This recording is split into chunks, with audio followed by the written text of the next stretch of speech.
رسول اللہ کی ذات آسان ہدف ہے، وہاں شرک و بدعت کے فتوے لگائے جاؤ. لیکن گورنمنٹ پہ تنقید اٹھا کے اندر کر دیں گے تو وہاں سارا امر بالمعروف ان کا ٹھوس ہو جاتا ہے. نبی کی تعظیم شرک ہے اور بادشاہ کی تعظیم ہے. حضور کے آگے ہاتھ باندھ کے کھڑا ہونا تو شرک ہو گیا، اور بادشاہ سلامت کے آگے ہاتھ باندھ کے کھڑا ہونا یہ ادب ہو گیا. تو ذرا بادشاہ کے خلاف بھی ایک آدھ فتویٰ جڑ دو، ذرا ہم دیکھیں تم بہت بڑے دین کے سپاہی ہو. تو وہاں دین فروشی ہے بھائی. بادشاہ سلامت نے کہا اسرائیل کو ہم تسلیم کریں گے، اسرائیل سے تعلق بنائیں گے، تو وہ امام کعبہ جو ہیں وہ اسرائیل کے فضائل بیان کرنا شروع کر دیے اس نے.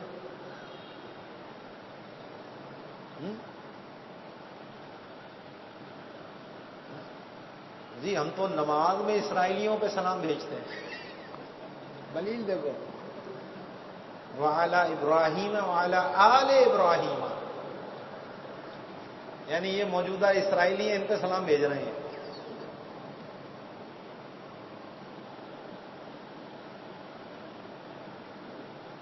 آل ابراہیم پر سلام. آل ابراہیم حضرت اسحاق، حضرت اسحاق کی اولاد، تو لو جی یہ اسرائیلی ہی ہو گئے. قرآن نے جن کی مذمتیں کی ہیں ان یہود کی، تو یہ وہ ہیں کہ خود بدلتے نہیں، قرآن کو بدل دیتے ہیں. بڑے بے توفیق ہوئے فقیہان حرم. تو اقبال نے انہی کے پر کہا ہے، اور کسی نے کعبے کی کمائی سے جو پیتے ہیں شراب، یہ وہ قوم ہے. لیکن الوہابیۃ قوم لا یعقلون. تو ان کو نبی کی تعظیم شرک دکھتی ہے اور بادشاہ کی تعظیم عبادت دکھتی ہے. وہ تو جی دنیا کا معاملہ.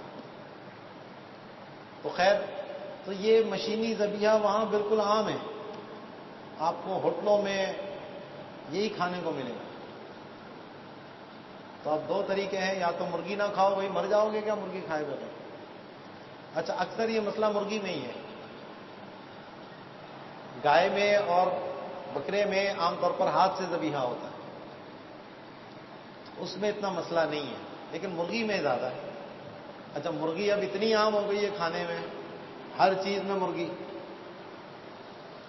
تو بھائی وہاں سبزی بھی ملتی ہے، وہاں دال بھی ملتا ہے، وہاں بڑا گوشت بھی ملتا ہے، آپ وہ کھا لو. مرغی کھانی ہے تو پاکستان سے بنوا کر لے جاؤ، پیکنگ کروا کر لے جاؤ. ہاں تو اب یہ نا مفت ملے تو قاضی شہر بھی پی لے. تو مفت میں مرغی مل رہی ہے تو چل مرغی کھانے دو.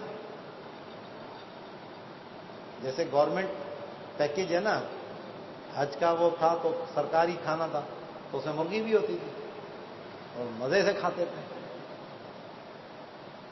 تو بھائی اس دن نہ کھاؤ، ہوٹل سے لے لو، سبزی لے لو. اچھا یہ باتیں اب عام آدمی کو آپ سمجھانے جاؤ گے نا،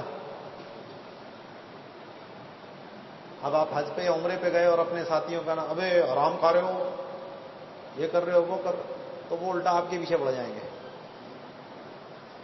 تو اس لیے آپ اپنی احتیاط کریں، دوسروں پہ فتوے نہ لگائیں.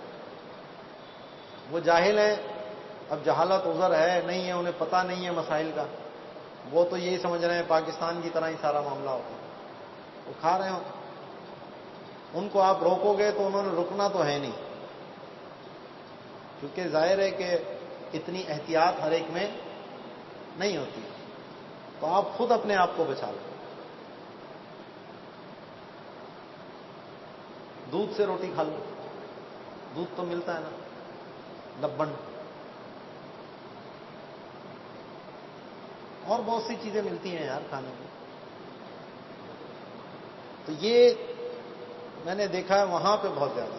اسی طرح یہ دبئی وغیرہ ادھر بھی اکثر آپ کو یہی ملتا ہے مشینی ذبیحہ. تازہ بھی ملے گی لیکن وہی ہے کہ وہ مہنگی ملے گی.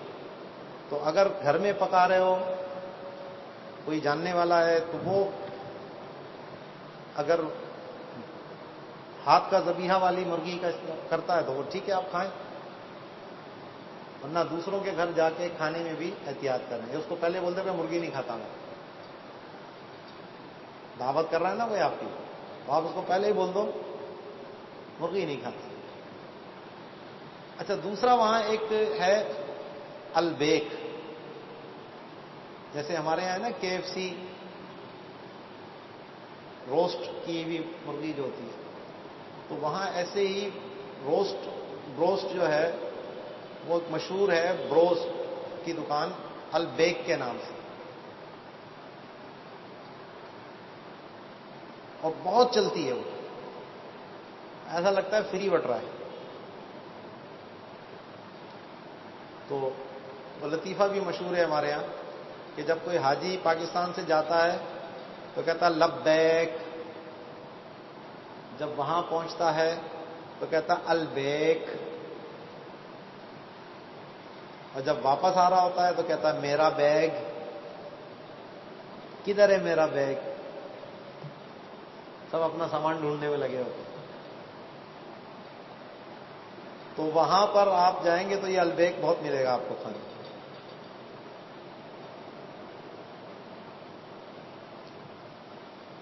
اب یہ جو مرغی استعمال کرتے ہیں, مجھے ایک شخص ملا تھا جو وہیں کا مقامی تھا, مدینہ شریف کا, مکے کا تھا, وہ کئی سال سے رہ رہا تھا. بظاہر تو دینداری تھا, کوئی ایسی فسق و فجور کی بات تو اس میں نہیں دیکھی میں نے. وہ اس کا کہنا یہ تھا کہ یہ لوگ اپنی مقامی مرغی استعمال کرتے ہیں, مشینی ذبیحہ نہیں ہے ان کا. اور ان کا پلانٹ ہے جدہ کے اندر, تو وہاں سے یہ ان کی مرغی سپلائی ہوتی ہے.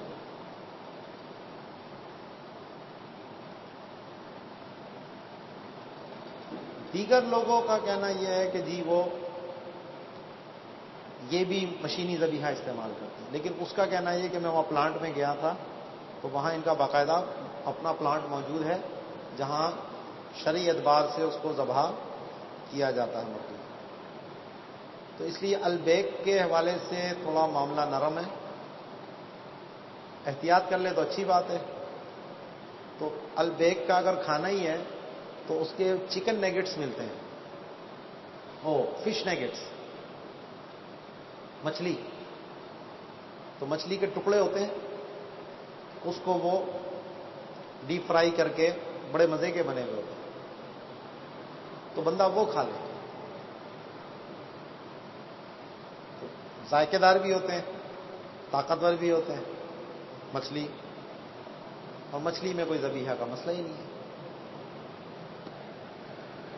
ہے, ٹینشن نہیں ہے, تو بندہ کھا سکتا. اسی طرح یہ باہر ممالک میں بھی اگر ایسے ملک میں جاؤں نا جہاں ذبیحہ کے مسائل ہوں, تو وہاں سب سے آسان چیز تو یہ یا تو سبزی اور دال, وہ نہیں ہے تو مچھلی. اور مچھلی کہنا سی فوڈ نہیں کہنا, ورنہ سی فوڈ میں بھی تمہیں کیکڑے میکڑے کھلا دیں گے وہ. جیسے بعض اوقات پاکستان جہاز سے جا رہا ہوتا ہے نا بندہ, تو وہاں پہ بھی کھانا ملتا ہے, تو اب ادھر بھی یہی مشینی ذبیحہ ہوتا ہے.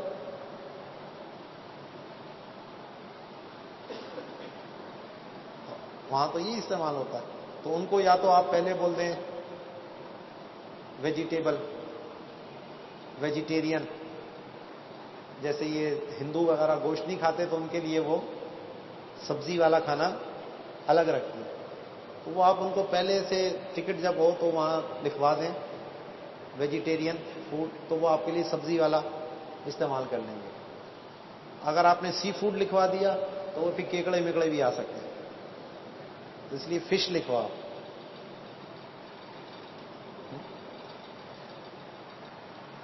تو مچھلی آپ کے لیے آ جائے گی، مچھلی کھا لو۔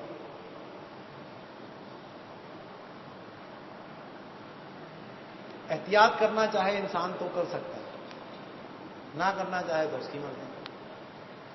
تو یہ بہرحال مشینی ذبیحہ اگر اس طرح کیا گیا ہے کہ ذبح بھی مشین نے کیا ہے تو پھر وہ شرعی طور پر جائز نہیں ہوتا۔ ہاں اگر ہاتھ سے کیا ہے بندوں نے، جیسے ہمارے پاکستان میں بھی ہے، یہ اسٹننگ کرتے ہیں، اسٹننگ مجبوری ہے۔ اچھا مشین سے کرنا کوئی مجبوری نہیں ہے، وہ دونوں صورتیں ہو سکتی ہیں، بس یہ ہے کہ اس میں پیسے بچاتے ہیں وہ۔ اب وہ جو 3 بندے کھڑے ہو کر ذبح کر رہے ہیں، ان 3 کی تنخواہ جائے گی، تو وہ مشین ایک ہی دفعہ دبا دی، ایک ہی بندہ رکھا ہوا ہے، 2 بندوں کی تنخواہ بچ گئی۔ یہ کہانی ہوتی ہے، پیسے بچائے جاتے ہیں، تو پیسے بچاؤ یہ حلال۔ تو اب مسئلہ ہمارا ہے، آج اگر ہم کھانے والے یہ کہیں کہ ہم نے مشینی ذبیحہ نہیں کھانا، تو ان کا باپ بھی جو ہے نا ہاتھ سے ذبح کر کے کھلائے گا، کیونکہ انہوں نے تو بیچنا ہے۔ دنیا حلال کھلانے کو تیار ہے، مسلمان حلال کھانے کو تیار ہو جائے بس۔ دنیا آپ کو حلال کھلائے گی اگر آپ خود حلال کھانے کو تیار ہو، آپ کی ڈیمانڈ حلال کی۔